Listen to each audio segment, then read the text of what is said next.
Salve você, editor. Tudo bem? Como é que você tá? Bom, estamos aí, mais uma aula, né? Física. Faltam duas, colisões e massa variável. Tema de exercício que eu imagino que já esteja pronta. Se o meu sistema operacional não tiver corrompido o arquivo, ela tá aí. Vou verificar hoje à noite. Se você tá vendo isso, provavelmente esse vídeo aqui não vai ter muito corte, porque se tiver muito corte eu mesmo vou editar, porque você não merece ter que assistir meu vídeo inteiro, deve ser chato. Que mais? Capa. Essa capa aí é uma merda. Capa feia, porque esse programa não. Ele, pra eu ter que ficar colocando capa, atualizando capa é uma merda, então eu simplesmente faço essa capa aqui. E o que eu fiz nos meus outros vídeos é eu peguei o que o Vida falou pra eu fazer, no caso, se você tá vendo isso, você é o Vida, você falou isso pra mim. Pega o template de PDF de PowerPoint no Drive, escreve lá física, colisões, faz download da capa em PNG, bota aqui, corta minha cara e vai, tá tudo certo. Bota como se fosse fundo original. Certo? Então vamos lá, tentar começar, tentar fazer um take pra ser rápido, pra ser bala. Vamos nessa. Fazer a introdução, merda, talvez eu erre na introdução. Vamos lá. Muito bom dia, senhoras e senhores, sejam muito bem-vindos a mais uma aula de física do nosso belíssimo Projeto Ampere. E hoje aqui, entrando na reta final, continuando o assunto que a gente falou na aula passada, vamos falar um pouquinho a respeito de colisões, beleza? Colisões é basicamente o segundo tópico, vamos dizer assim, de conservação de momento linear, que foi o que a gente falou na aula passada. Então já vamos direto aqui. Colisões não tem muito segredo, né? Duas coisas colidem, batem uma na outra, e é basicamente isso que a gente vai estudar aqui. Então, a gente vai começar falando de um caso um pouco mais simples, que seria o caso de colisões unidimensionais, que significa que as duas partículas que vão se colidir, a gente vai estar sempre falando aqui de colisões de dois blocos apenas. Você pode estender esse conceito para 3 blocos, 4 blocos que se colidem ao mesmo tempo, mas a gente não precisa complicar as coisas. Provavelmente vocês não vão ser pedidos para resolver colisões que envolvem mais de dois corpos, mas caso seja pedido também, é só vocês expandirem isso que a gente vai ver aqui agora para esses casos um pouco mais específicos. Mas basicamente, o que seria uma colisão unidimensional? Uma colisão unidimensional entre duas partículas acontece quando as duas partículas têm a velocidade delas no mesmo eixo. Então, no meu caso aqui, eu tenho um eixo de referência, que seria o meu eixo x, certo? E as minhas duas partículas, eu tenho uma partícula de massa m1, uma partícula de massa m2.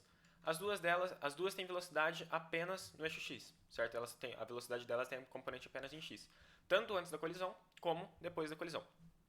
Então, o nosso objetivo é basicamente aplicar os conceitos de conservação de momento que a gente viu na aula passada para resolver esse caso. Tem algo que é muito importante de ser dito aqui, que é, lá na aula passada, quando a gente falou a respeito da conservação de momento linear, a gente falava que a conservação só valia caso não houvessem forças externas ao meu sistema, certo? Caso o meu sistema não tivesse submetido, por exemplo, à força de gravidade, caso ele não esteja submetido ao atrito, qualquer tipo de força externa.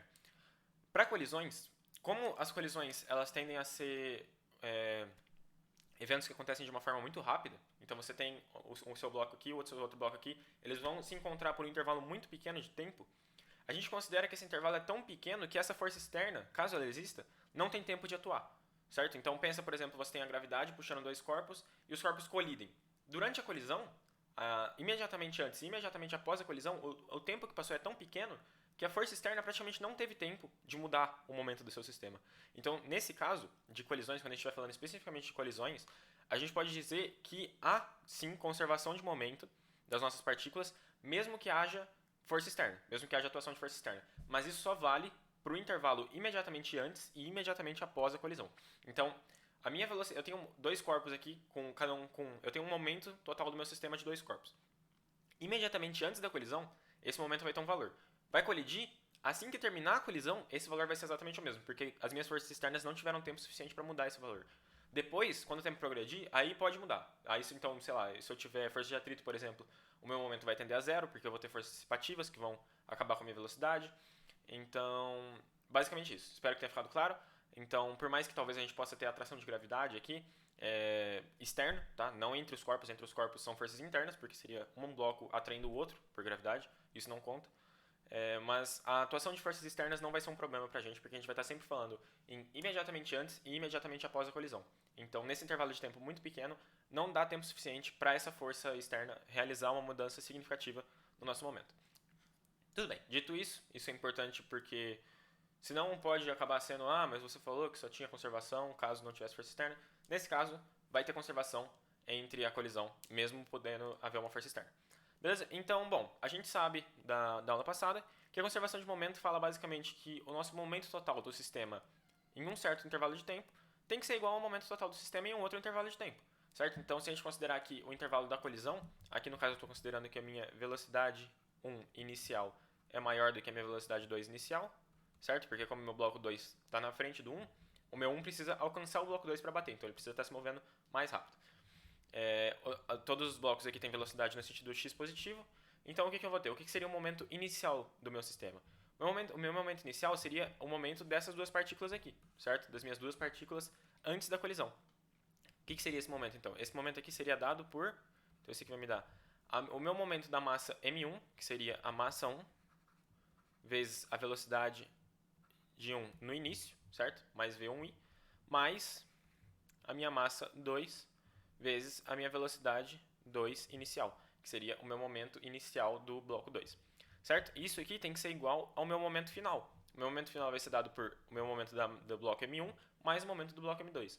O momento do bloco M1 vai ser dado por M1 V1F mais M2 V2F. Só um disclaimer aqui, nesse caso de unidimensional, eu não vou ficar necessariamente colocando vetor em cima de todas as velocidades. O mais correto seria eu colocar vetor aqui, vetor aqui, vetor aqui e vetor aqui. Mas como a gente está no caso unidimensional, as velocidades todas têm sentido x positivo. Então, a gente falar de vetor e falar do módulo vai dar na mesma, porque a direção e sentido dos nossos vetores é sempre a mesma. Tá? Então, só é importante notar isso. Basicamente isso, então. Esse aqui é a conservação de momento para colisões dimensionais. Não tem muito mais que isso. Agora, a gente vai estudar alguns casos que podem acontecer dessas colisões. Então, bom, vamos pensar o que vai acontecer primeiro de tudo. Quais são os casos possíveis? A gente tem aqui o bloco de massa M1 que vem, colide no bloco de massa M2.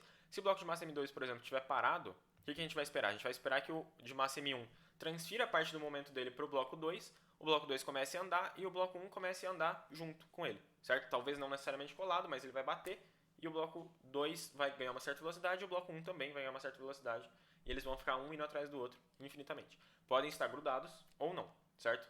Então aqui o meu V2F ele é maior ou igual que V1F, certo? Ele seria maior no caso em que essa partícula aqui se move para a direita mais rápido do que essa, depois da colisão, e ele seria igual no caso em que os dois se colidem e grudam. Então, eles praticamente vêm um aqui, grudam no outro e eles vão andando em conjunto até o infinito. Perfeito? Então, vamos lá. A gente vai estudar aqui, tem 3 casos possíveis para colisões unidimensionais, e a gente vai estar falando agora, cada um desses casos é classificado com base na energia cinética do meu sistema. Então, o primeiro deles, a gente tem a colisão perfeitamente elástica. Os 3 tipos são perfeitamente elástica, elástica e inelástica. Perfeitamente inelástica ou perfeitamente não elástica. A perfeitamente elástica aponta pra gente que há conservação de energia cinética. Se você tem uma colisão perfeitamente elástica, quer dizer que tanto o seu momento linear como a sua energia cinética são conservados.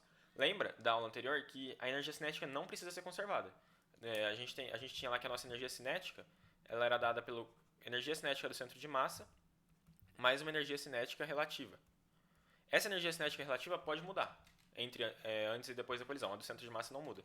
Mas a relativa pode mudar antes e depois da colisão. Então, não necessariamente depois da colisão, a nossa energia cinética vai ser a mesma. No caso da colisão perfeitamente elástica, ele vai. Seria o caso que a gente chama caso a energia cinética antes seja igual à energia cinética depois. Beleza, então isso vai dar um pouquinho mais de informação pra gente, porque a gente vai ter, primeiro de tudo, essa equação aqui, que vai valer para todo caso de colisão. Todo caso de colisão a gente tem conservação de momento, então essa relação aqui sempre vale, certo? E o segundo caso, a segunda equação que vai ser fornecida pra gente, é a relação de energia, que vai nos falar que a energia cinética inicial do nosso sistema tem que ser igual à energia cinética final do nosso sistema, certo? A nossa energia cinética inicial, como sempre, dada pela massa do bloco 1 vezes a velocidade dele inicial ao quadrado, tudo isso dividido por 2, mais a massa do bloco 2 vezes a velocidade dele ao quadrado, inicial, de novo, tudo isso dividido por 2. Enquanto a nossa energia cinética final vai ser a mesma coisa, simplesmente trocando a velocidade inicial pela velocidade final. Certo? Então aqui a gente tem um conjunto de 4 variáveis e 2 equações. Certo? As nossas 4 variáveis seriam as velocidades tanto inicial como final, do bloco 1 e do bloco 2, e as nossas 2 equações seriam a equação de conservação de momento e a equação de conservação de energia. No caso, a gente pode assumir que a gente sabe as velocidades iniciais, que elas são um dado do nosso problema. porque a gente consegue medir e a partir disso a gente consegue então determinar as velocidades finais, se a gente souber as velocidades iniciais, porque a gente vai ter duas equações e duas incógnitas, dado que as únicas coisas que a gente vai precisar descobrir são o V2F e o V1F e o V2F, certo? Então, bom, vindo aqui na nossa equação do momento, eu não vou fazer todo esse desenvolvimento, porque é um desenvolvimento grande, é um desenvolvimento muito algébrico. Eu recomendo que você faça, se você tiver tempo, só para confirmar que isso que eu vou falar vale, e isso que eu vou confirmar, que isso que eu vou falar faz sentido. Tem a demonstração, se eu não me engano, no livro do Tipler, ele faz essa demonstração, então se você tiver interesse também de ir lá dar uma olhada como ele faz de um jeito um pouquinho diferente do que eu vou fazer. Talvez seja um pouquinho mais simples, mas eu acho menos didático. Eu acho que esse jeito é o jeito mais imediato, o jeito que mais faz sentido. Mas basicamente o que eu vou fazer? Vamos supor que eu quero determinar a minha velocidade do bloco 2, a minha velocidade final do bloco 2. O que eu posso fazer? Eu tenho duas equações, duas variáveis. Então, eu posso vir aqui nessa equação e isolar a minha velocidade 1f, certo? Eu vou encontrar um valor de v1f em função de todos os outros parâmetros. Como que eu poderia fazer isso? Então, eu posso iniciar subtraindo m2 e v2f dos dois lados, seria o equivalente de passar esse termo aqui para cá. Então, eu vou ter que m1 v1f tem que ser igual a m1 v1i mais m2 v2i menos m2 v2f, certo? Que seria essa velocidade aqui que eu estou subtraindo. Então, eu tenho essa relação e eu posso dividir tudo por m1. Então, seria simplesmente eu fazer tudo isso aqui vezes 1 sobre m1. E aí, esse m1 aqui, eu dividiria ele também por m1. Então, esses dois vão se cancelar. E eu vou ter que v1 pode ser dado por essa relação que eu escrevi aqui. v1f vai ser dado por m1 v1i mais m2 v2i menos m2 v2f. Tudo isso sobre m1. O que você pode fazer agora? Você pode simplesmente substituir esse v1f nessa relação aqui, certo? Que é a relação que a energia cinética dá pra gente. Então, se você substituir isso, você vai ter uma expressão que vai ter como variáveis o v1i, certo? Que você teoricamente sabe, o seu v2i, que você também teoricamente sabe, o seu v2f, e você, ao substituir o v1f aqui, você só vai ter coisas que dependem de v1i, v2i e v2f, que são exatamente as variáveis que você tem, ou que você quer descobrir. Então você pode fazer a substituição, vai ter que levar termo ao quadrado, vai ter que usar binômio de Newton, vai ser um pouco chato, é por isso que eu não vou fazer aqui, pra gente não ficar 3 dias fazendo esse desenvolvimento, que não vai levar em um lugar muito significativo. Mas se você fizer isso e isolar o V2F, você vai conseguir escrever a velocidade do bloco 2 final em termos apenas da velocidade inicial, tanto do bloco 1 como do bloco 2 e da massa deles. A mesma coisa vale para a velocidade final em 1. Então eu vou mostrar as expressões. De novo, eu recomendo que se você tiver um pouquinho de tempo, que você tente substituir esse valor aqui em cima e chegar nas equações você mesmo. Mas caso você não queira também, tá aqui. Essas são as expressões. Então a gente vai chegar aqui a velocidade final do bloco 1, ela vai ser dada pela diferença entre as massas, então m2 menos m1, tudo isso aqui é dividido pela soma das massas, m1 mais m2, vezes a velocidade do bloco 1 inicial, mais duas vezes a massa do bloco 2, dividido pela soma das massas, vezes a velocidade do bloco 2 inicial. E a mesma coisa vai valer para o V2F. A minha velocidade do bloco 2 final vai ser dada por 2m1 v1i, dividido pela soma das massas, mais a diferença entre as massas, m2 menos m1, dividido pela soma das massas, vezes o V2 inicial. Vocês podem lembrar de apenas uma dessas equações, porque a outra é só você trocar o 2 por 1 e vai dar tudo certo. Então, se eu tenho o meu V1F, eu posso lembrar do meu V1F como sendo a massa 1 menos a massa 2, vezes a velocidade 1 inicial, mais duas vezes a massa 2, vezes a velocidade 2 final, tudo isso dividido pela soma das massas. Perdão. E depois, se você quiser saber uma expressão para M2, basta você vir aqui e substituir todo lugar que está 2, todo lugar que está 1 por 2 e todo lugar que está 2 por 1, e você vai encontrar essa expressão aqui de baixo. Elas são exatamente a mesma expressão, simplesmente trocando 1 por 2, 2 por 1, certo? O que faz sentido, porque você espera que não dependa do bloco que você está analisando esse resultado. Ele tem que valer tanto para o 1 como para o 2, da mesma forma. Beleza? Então, bom, essas são as expressões para o tipo de colisão perfeitamente elástica. Lembra que isso aqui só vale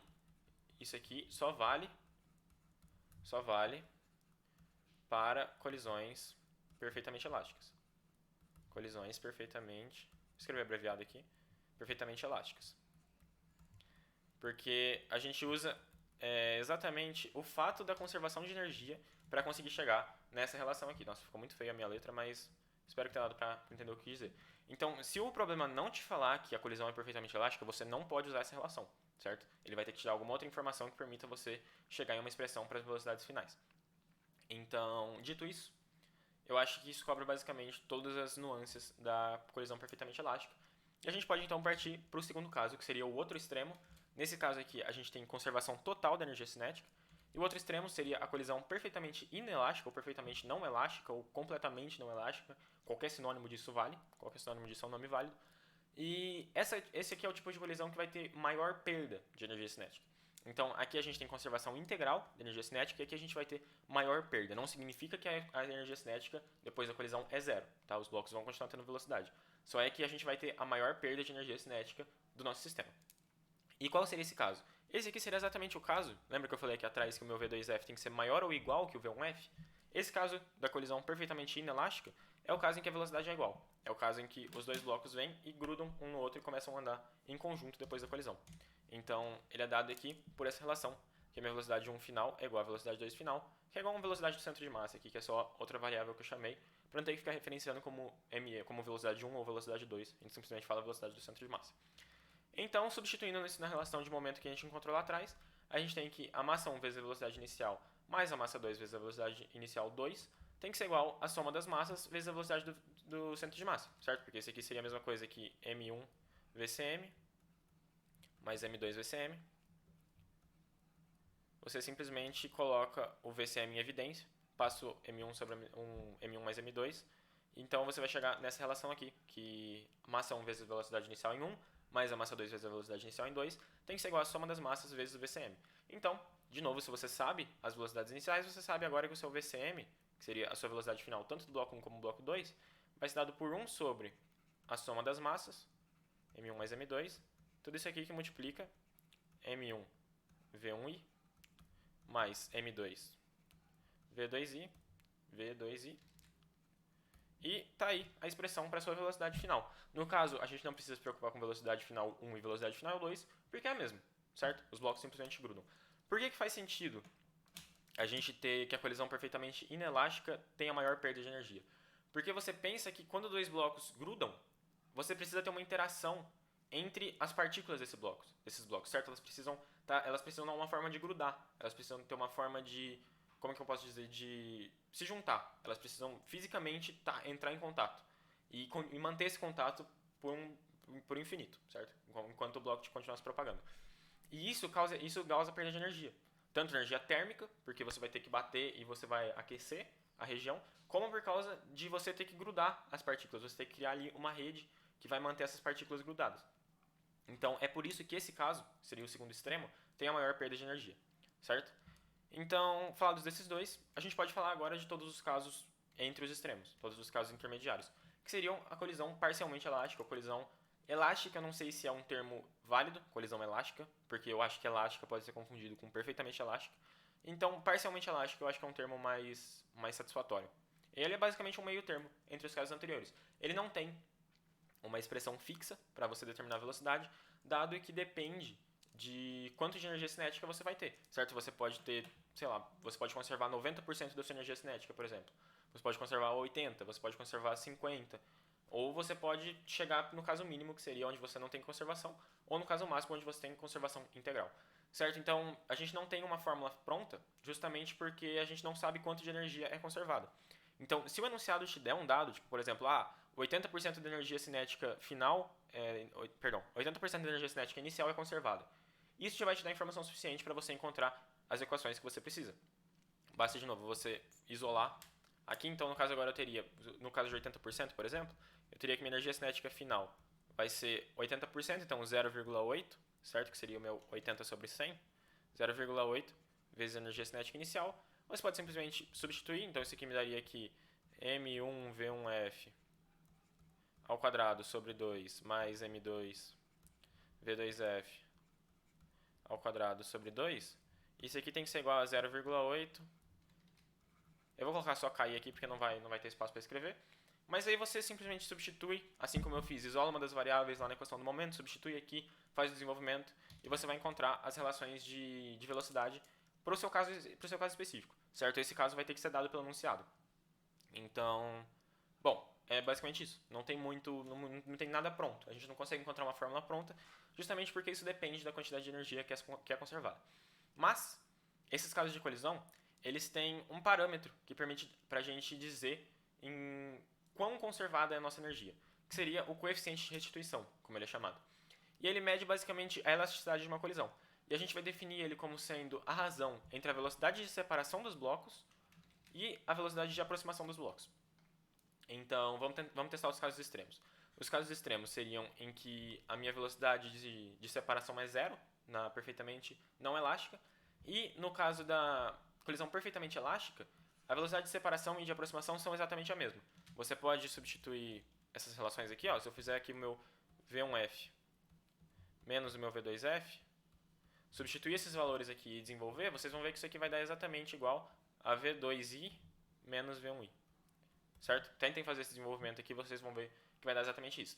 O que isso significa? Isso significa que a velocidade de afastamento dos blocos, no caso da colisão perfeitamente elástica, é exatamente igual à velocidade de aproximação deles. Então, isso forneceria pra gente um coeficiente de restituição igual a 1. Então, a gente tem que no caso da colisão perfeitamente elástica, a gente tem que o E igual a 1. Então, perfeitamente elástica, a gente tem que o E igual a 1. No caso de perfeitamente inelástica,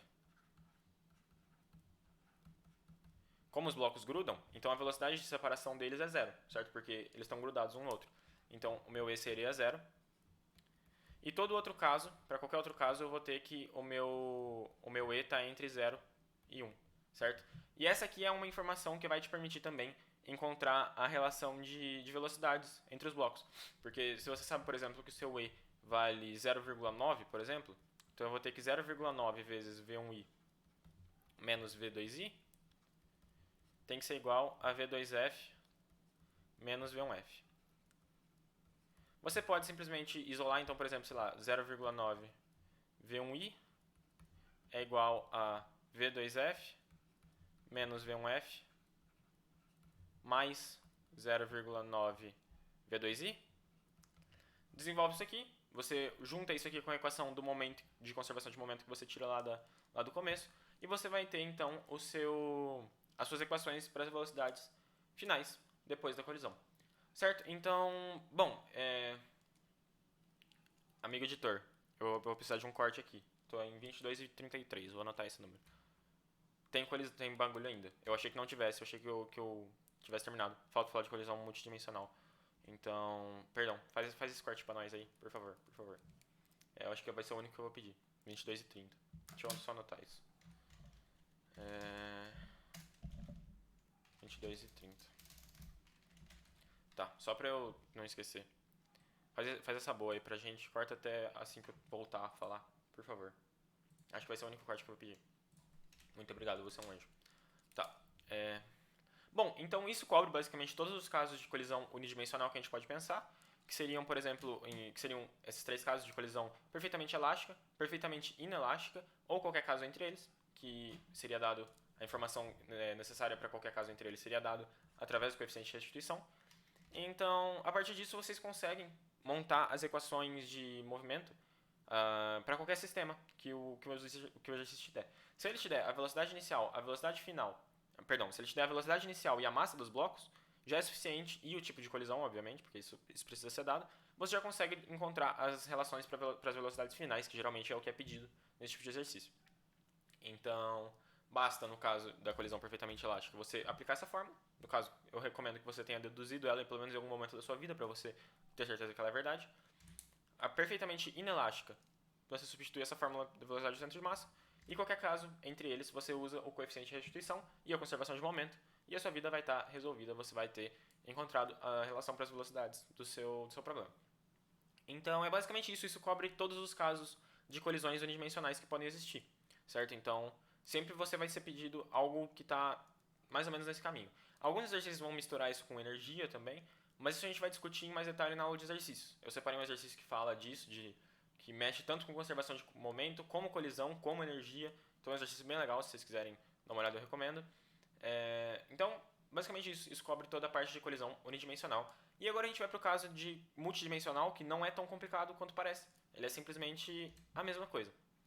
A gente vai ter simplesmente que vai valer a conservação de momento para cada uma das componentes. Então, se a gente tem um bloco que tem uma velocidade aqui V1, por exemplo, vetor agora, que vai ser dada por V1x, V1y e V1z, no caso aqui, sei lá, inicial, eu esqueci de inicial e final, então V1xi, V1yi, V1zi, e aí depois a gente vai ter que ele vai ter um V1f, também vetor, que vai ser dado por V1xf, V1yf, V1zf. A gente pode simplesmente aplicar a conservação de momento para componente x, então simplesmente tomando esses termos, a conservação de momento para componente y, tomando esses termos, e para componente z, esses termos separadamente. Então agora, ao invés de a gente ter uma equação, a gente vai ter 3 equações, uma para cada eixo, certo? No caso tridimensional, no caso bidimensional, você vai ter 2 equações. Então, é simplesmente isso. E aí você vai cair nos 3 casos anteriores, porque ele provavelmente vai te falar, a colisão é perfeitamente elástica. Então tem conservação integral da energia cinética nos 3 eixos, tanto em x, como em y, como em z. E... Editor amigo, eu acho que eu falei merda. Acho que vai ter que cortar isso também. 22 e 5. 26 e 5. Eu acho que a conservação não é nos 3 eixos. Acho que eu falei merda, perdão. Tá, deixa eu só ajeitar aqui. Beleza. Tá. Então você vai simplesmente aplicar as regras de conservação para as componentes. O problema provavelmente vai te dar. Então se ele falar que a colisão é perfeitamente elástica, basta que a energia cinética inicial seja igual à final. Caso seja completamente inelástica, você sabe que os dois blocos vão ter a mesma velocidade depois da colisão. E é basicamente isso, não tem muito segredo. Eu vou fazer um caso bidimensional aqui para mostrar para vocês mais ou menos como a gente chegaria nessas relações, tá? E depois na aula de exercícios a gente vai fazer um caso mesmo em que a gente tem que resolver um exercício de uma colisão bidimensional. A tridimensional é a mesma coisa. Se você sabe fazer a bidimensional, você sabe fazer a tridimensional, porque é só você adicionar uma equação a mais, que seria a sua equação do eixo Z, certo? Então, vamos lá. Vou fazer esse caso aqui com vocês, que seria esse aqui. Então, eu tenho aqui definido o meu eixo, meu plano cartesiano, certo? Um eixo X e um eixo Y. E eu tenho dois bloquinhos. Um bloquinho de massa M1 e M2. Eles vão se colidir aqui. Então, inicialmente, o meu bloquinho de velocidade... o meu bloquinho 1 tem velocidade V1i. O meu bloquinho 2 tem velocidade V2i. O meu V1i está definido com um ângulo de alfa 1 com relação ao eixo X, certo? Esse aqui seria o meu ângulo, alfa 1. O meu V2i está com um ângulo de alfa 2 em relação ao eixo menos X, mas a gente já vai falar disso. E a mesma coisa para as velocidades finais. Então a gente vai ter o bloco 1 vai ter uma velocidade V1 final, que tem um ângulo de beta 1 com o eixo X. E meu bloco 2 vai ter velocidade V2 final com ângulo de beta 2 com relação ao eixo X. Certo? Então eu vou separar em 2 slides. Nesse primeiro slide a gente vai falar da conservação do momento no eixo X. E no próximo a gente vai falar da conservação do momento no eixo Y. Então, bom. Primeiro, se a gente quer saber como vale a conservação de momento no eixo X, a gente precisa saber quais são as velocidades no eixo X. Certo? Então a gente tem uma velocidade genérica, num valor genérico, e a gente sabe o ângulo que ela forma com o eixo X. Então a gente precisa projetar essa velocidade no eixo X. Se você quiser pensar dessa forma, se você quiser pensar, não sei que outra forma tem de pensar, mas basicamente você tem aqui um vetor, certo, de velocidade, você tem aqui o seu valor de X, você tem aqui o seu valor de Y, você tem aqui o seu ângulo, sei lá, alfa, que eu vou chamar aqui. Então a gente sabe de trigonometria que X é igual a V cosseno de alfa, e y é igual a v seno de alfa. Certo? Simplesmente por definição das funções trigonométricas, a gente sabe disso. Então, eu vou começar decompondo. Deixa eu só apagar isso aqui para a gente ter espaço para trabalhar. Beleza? Eu vou começar decompondo essas velocidades, então, em x e y. Primeiramente, como eu falei, no eixo x. Então, vamos lá. O que seria o nosso momento em eixo x inicial? Isso aqui seria o momento da partícula 1 inicial, mais o momento da partícula 2, inicial em x, tá? Isso aqui, eu coloquei pxi aqui, px é a mesma coisa. E isso aqui vai ser igual, então, ao meu p1x final mais meu p2x final. Então, o que seria o meu p1x inicial? Eu sei que meu p1x inicial, isso aqui vai ser dado pela massa do bloco, certo? Massa m1, vezes a velocidade dele no eixo x. A velocidade dele no eixo x aqui vai ser dada exatamente pela velocidade v1i, projetada no eixo x. Então seria cosseno de alfa 1, certo? Simplesmente aplicando propriedade trigonométrica. A gente teria esse triângulo aqui, certo? Então esse valor aqui é a hipotenusa vezes o cosseno desse ângulo. Perfeito? Espero que isso tenha ficado claro. Então, esse aqui vai ser o meu P1xi. Deixa eu ver se eu consigo escrever aqui, se vai caber. O meu P1x... Vou fazer o P1x final, vai. O que seria isso aqui? Isso aqui seria a minha massa M1 vezes a minha velocidade final do bloco 1 no eixo x. Então, seria projetar isso aqui no eixo x. Então, isso aqui vai dar simplesmente V1F cosseno de beta 1. É importante notar como eu criei os meus ângulos. Tá? Os meus ângulos aqui eles estão, em todos os casos, com relação ao eixo x. É importante notar porque às vezes o problema vai te dar um ângulo que está com relação ao eixo y. Vai mudar as suas equações. Onde está seno vai virar cosseno e vice-versa. Então, sempre bom, desenhe o seu triangulinho aí na hora que você for escrever as equações. Mas caso seja no eixo x, você pode simplesmente aplicar isso que eu vou mostrar para vocês. E agora, a minha conservação, os meus momentos em y, vamos lá. Eu vou ter um P1y inicial. Isso aqui vai ser dado, perdão, P2y. O que eu estou falando? Meu momento agora no eixo x da partícula 2. Então seria o meu P2x inicial. Isso aqui seria a minha massa 2 vezes a minha velocidade em 2 no eixo x. Qual seria essa velocidade? Então eu quero projetar isso aqui no eixo x. Então seria aqui, certo? Só que repare que isso aqui está apontando para a esquerda. Eu defini o meu x como apontando para a direita. Então aqui vai surgir um sinal de menos. Concorda comigo? Porque aqui seria o meu x positivo. A minha velocidade aqui está apontando para a esquerda. Esquerda é negativo, no nosso caso. Então eu vou ter um sinal de menos. Então isso aqui vai ser menos V2i vezes, projetar em x, cosseno de alfa 2. Oh, caramba, ficou feio. Cosseno de alfa 2. Então, a gente vai ter essa relação aqui para o momento inicial da partícula 2 em x. E eu espero que tenha ficado claro de onde veio esse menos. É porque simplesmente ele aponta para a esquerda. E a mesma coisa para o V2f. Então, a gente vai ter que projetar aqui. De novo, vai ser negativo. Então, eu já vou escrever direto que o meu P2xf vai ser dado por menos M2 V2f cosseno de beta 2, certo? Acho que coube, né? Tá aparecendo. Tá, então agora a gente pode simplesmente substituir que meu P1x inicial mais meu P1y inicial, meu P1x inicial mais o meu P2y inicial, meu P1, nossa, eu tô ruim pra falar, né? Meu P1x inicial mais o meu P2x inicial, meu momento inicial total no eixo x tem que ser igual ao meu momento total final no eixo x. Então eu vou ter que P1xi mais P2xi tem que ser igual a P1xf mais P2xf. Certo? Faz sentido? Espero que tenha feito sentido. Então, o que a gente vai ter? A gente vai ter que M1 V1i cosseno de alfa 1 mais M2, perdão, menos aqui, né? Desse menos aqui, já vou trazer ele aqui pra frente. Menos M2 V2i cosseno de alfa 2. Cosseno de alfa 2. Você tem que ser igual a o meu momento final em 1. M1 V1f cosseno de beta 1. Menos, vou escrever aqui embaixo, menos M2 V2f cosseno de beta 2. Certo? Então, esse aqui seria a minha equação da conservação de momento no eixo x, certo? Seria simplesmente falar o meu momento em x inicial tem que ser igual ao meu momento em x final. De novo, eu acho muito importante reforçar isso. Essa equação vale para os ângulos orientados desse jeito. Se o problema te der os ângulos orientados de outro jeito, você vai ter que ver o outro caso. Aqui, o meu V2x só é negativo porque ele está apontando para a esquerda. Se a minha velocidade 2 inicial estivesse aqui, por exemplo, a minha projeção em x ia ser positiva, ele está apontando para a direita. Então, esse termo aqui ia ser positivo. Então, toma cuidado com isso. Presta atenção na situação que o problema está te dando e resolve para esse caso específico. Isso aqui não tem muito como generalizar, certo? O caso de generalizar seria apontar todo mundo em x positivo e y positivo com um ângulo em relação ao x. Só que os problemas não são todos assim. Cada problema vai te dar uma relação de um jeito. Então, é importante vocês saberem desenvolver, mais ou menos do jeito que eu fiz agora, a relação para o problema do jeito que ele te apresentar. Então, eu espero que tenha ficado clara essa expansão no eixo x. E agora a gente vai fazer a mesma expansão para o eixo y. Então, isso aqui vai me dar que o meu P1y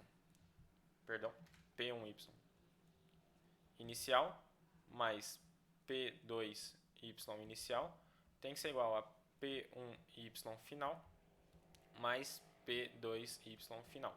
Então vamos lá, vou escrever um pouquinho mais para cá dessa vez. O que seria meu P1y inicial? isso aqui seria o meu momento da partícula 1 no eixo y, agora eu estou falando do eixo y, no começo. Então seria essa componente aqui, essa altura, certo? No começo, ela vai ser dada por m1, certo? Estou falando do bloco 1, então é a massa 1, obrigatoriamente, vezes a velocidade dela, v1i, vezes o seno de alfa 1 agora, né?